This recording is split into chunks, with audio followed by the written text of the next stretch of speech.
मार्गदर्शन मंडल जो संस्था है उनको प्रणाम करता हूँ और इस कार्यक्रम के संयोजक श्री रजनी जी चौधरी जो बहुत अच्छे ढंग से करे उनको भी मैं सादर प्रणाम करता हूँ और प्रभु स्वरूपा सभागार में विराजमान सभी साधुगण को मैं सादर प्रणाम करते हुए मैं अपना कुछ आपको सुनाना चाहता हूँ। उसके लिए मैं कुछ बोलना कम जानता हूँ, मंच पे बोलने का काम कम पड़ता है, तो कोई त्रुटि हो जाए तो माफ़ करे। मेरा नाम दीनदयाल राठी है। मैं मथानिया गांव में रहता हूँ। जोधपुर से 35 किलोमीटर मथानिया गांव है। 12 सितंबर 2023 को प्रभु की विशेष कृपा हुई तो मेरा भाग्य उदय होने का समय आ गया। उस समय मेरे एक मित्र ने आके बोला था बेहोशिया में कोई स्वास्थ्य कैंप है, हमको पता नहीं था भी कैसा कैंप है। उन्होंने बोला चलना है। मैंने कहा मैं तो बीमार हूँ नहीं, मैं ठीक हूँ, मेरे कोई तकलीफ भी नहीं है, थोड़ी बहुत शुगर है उसकी मैं दवाई ले रहा हूँ। नहीं बोले कमल जी ओझा का फोन आ गया है और वहाँ चलना है अपने को।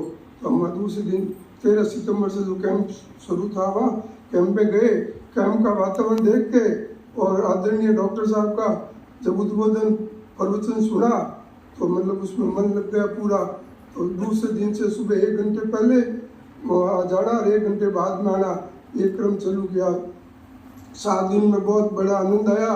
फिर मेरे को पता चला कि यहाँ उपवास शिविर भी होता है, तो मेरी भी उपवास शिविर में हाजिरी लगाने का मन हुआ। तो मैंने निवेदन किया तो बताया कि रजिस्ट्रेशन फुल हो गए हैं, तो मेरा नंबर नहीं आया।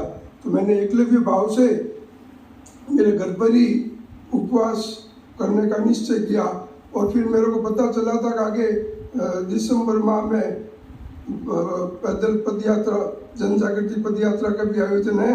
तो मैंने सोचा उसमें जाएंगे तो कभी पैदल चलने का काम नहीं पड़ा, तो शायद पैदल चल पाएंगे कि नहीं पाएंगे, इसलिए घर पे ही उपवास भी कर लेते हैं। 15 किलोमीटर रोज पैदल चलने का अभ्यास भी कर लेते हैं। तो मैंने वहाँ उपवास करते हुए 15 किलोमीटर रोज पैदल चलने का अभ्यास शुरू किया। 6 दिन तक आराम से चला। 7वें दिन अचानक मेरे को चक्कर आए और मेरी तबीयत खराब हो गई। तो मेरे बच्चों ने कहा कि क्या फितूर सीख के आए हो और ये चलो डॉक्टर के पास चलो। मैंने कभी मरने से ज़्यादा तो कोई है नहीं डर, मैं डॉक्टर के पास तो नहीं जाऊँगा। तो उन्होंने शुगर टेस्ट करी, शुगर मेरी 70 आई। 70 शुगर आई। बोले शुगर कम शुगर घातक होती है। तो मैंने तुरंत डॉक्टर रजनी जी को फ़ोन लगाया, मेरे साथ ये हो गया। तो इन्होंने कहा आपको किसने कहा कि खाली पानी पीना है, आपने नींबू शहद पानी नहीं पिया? मैंने कहा नहीं। तो सबसे पहले वो पानी पियो और फिर उसके बाद में कुकर में पालक कद्दू और लौकी को मतलब उसका सूप बना के पी लो, ठीक हो जाओगे। ये दोनों ही पीते ही 3 घंटे बाद में पेट में से मतलब इतना मल निकला जिसका कोई हिसाब किताब नहीं है। और दूसरे दिन मेरी सुबह मतलब शुगर वापस मेंटेन भी हो गई। उसके बाद में मतलब घर वाले तो मेरे खिलाफ हो ही गए थे सब, और वो सब भी कहने लग गए भाई ये क्या फितूर सी क्या क्या है। तो मैंने कहा भाई ठीक है, जो भी मैं है मेरी इच्छा होगी वो करूँगा। तो अभी सब घर वालों को भी बोला, घर वालों को भी आवश्यकता है इस साधना की, पर वो लोग मानते नहीं थे कहना। तो मैंने फिर भगवान के आगे प्रार्थना करी कि भगवान मतलब आप इनको सद्बुद्धि दो। तो भगवान ने थोड़ा सत्य दिखाया।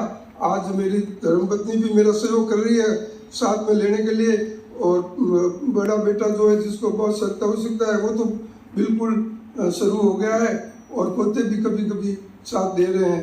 मैं भगवान से प्रार्थना करता हूँ और जाते ही मैं मतलब मेरी एप्लीकेशन लगूंगा कि जो 22 जुलाई से 27 जुलाई हमारे को मतलब प्रभु कृपा से कैंप का समय मिला है। तो ये कैंप हम भगवान से प्रार्थना करेंगे कि भी दूसरे कैंप होते हैं उससे बढ़िया ना हो भले, पर उनके मुकाबले में कमज़ोर नहीं हो। ये हम करेंगे ज़्यादा से ज़्यादा संख्या। और जो सभागार में आप सब बैठे हैं सभी साधुओं से सादर निवेदन है कि वहाँ पे पधारें और हमारा उत्साह वर्धन करें। जो आप अनुभवी लोग वहाँ आएंगे तो हमारा वहाँ जो होगा कार्यक्रम वो अच्छा होगा और वहाँ के लोग लाभान्वित होंगे, और इसलिए आप सबका आशीर्वाद के प्रति प्रेम और आस्था। बाद में पद यात्रा में भी मेरे को जाने का सौभाग्य मिला, और पहले महीने ही मेरा 9.5 किलो वजन कम हो गया था। और शुगर की दवा तो 13 तारीख को ही बंद कराती थी डॉक्टर साहब ने, जो आज तक लेने की जरूरत नहीं है। कल यहाँ शुगर टेस्ट कर रही थी, 100.20 आई थी, जो कि नॉर्मल में काउंट होती है। इस प्रकार इस मतलब मानस योग साधना का मुझे बहुत बड़ा लाभ मिला। अब वहाँ पे मेरे को लाभ हुआ तो लोग मेरे को फ़ोन करने लगे और पूछने लगे भी क्या किया, हमको भी करना है। तो कहीं घर पे भी आने लग गए लोग और कुछ फ़ोन के भी पूछने लगे। तो मैंने सरस्वती जी के सामने प्रणाम करते हुए कहा भी मैं तो कुछ जानता नहीं हूँ। फिर मैंने अपने व्हाट्सएप पे कुछ चार्ट वगैरह बनाया और सबको शेयर करने लगा। सबसे पहले उनको बोला भाई सुबह शाम ये ईश प्रार्थना करनी है, उसके बाद में चाय कॉफी नाश्ते को छोड़ना है, उसके बाद में चाय की यदि बहुत ज़्यादा इच्छा हो रही है तो अदरक के पानी को उसके मतलब सपोर्ट में लेकर के कुछ दिन और उसको ऐसे करना है। उसके बाद में आकाश तत्व को प्राप्त कैसे करना है, 14.4 घंटे उपवास में रहना है। फिर ग्रीन जूस पीना है। जो कौन सा उन्होंने बोला ग्रीन जूस कौन सा पिए, मैंने कहा गजानन जी को दुर्वा पसंद है, दुर्वा बेलपत्र तुलसी ये 3 तो लेनी ही लेनी है। बाकी जो भी ले लो, जो भी पेड़ पौधे की पत्तियाँ हो, कुछ भी हो, एलोवेरा आंवला जो भी है, और पालक धनिया। और उसके बाद में दोपहर में कच्चा और चटनी के साथ में ये रसास्वादन के लिए चटनी बना लो, और ताकि जीभ ये भी नहीं कि अभी स्वाद नहीं है और उसको भरपेट खाना है। उस शाम को जूस और फिर प्रतितत्व के और अग्रसर होते हुए 20% पोया और बाकी सब्जियां, 20% दलिया सब्जियां, जो भी आपकी रुचि अनुसार जो मैं वो खाना है। और रात को भोजन में आधा किलो हरी सब्जी और जितनी रोटी भाए तो आधा किलो हरी सब्जी मैं खाता हूँ, तो मेरे को आधी रोटी बाजरे की भाती है, इससे ज़्यादा इच्छा होती नहीं है। तो वो मतलब भोजन करके, और ये मतलब मैं आज मेरी मानस योग साधना को जुड़े हुए पूरे 6 महीने तो पूरे हो गए हैं, 7वां महीना चालू है, तो 15 दिन वो भी ऊपर चले गए हैं। क्यों 18 तारीख को कैंप समापन हुआ था, 18 सितंबर 2023 को। तो मेरी बड़ी तीव्र इच्छा है कि मतलब मैं ही लाभ नहीं लूँ, मेरे मिलने वाले मेरे आसपास जो भी है उन सबको इसका लाभ मिले, उसके लिए मैं प्रयासरत हूँ।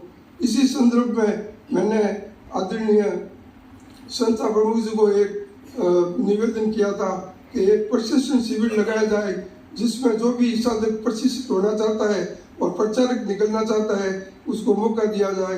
तो प्रमुख जी ने बोला ये हमारे प्रोग्राम में चल रहा है, और मैं आशा करता हूँ जल्दी ये प्रशिक्षण शिविर होगा और उसमें मैं भाग लूँगा। भगवान से प्रार्थना करूँगा कि मेरे जैसे अनपढ़ आदमी को भी कुछ मतलब ज्ञान देके दूसरों को बांटने का अवसर प्रदान करें।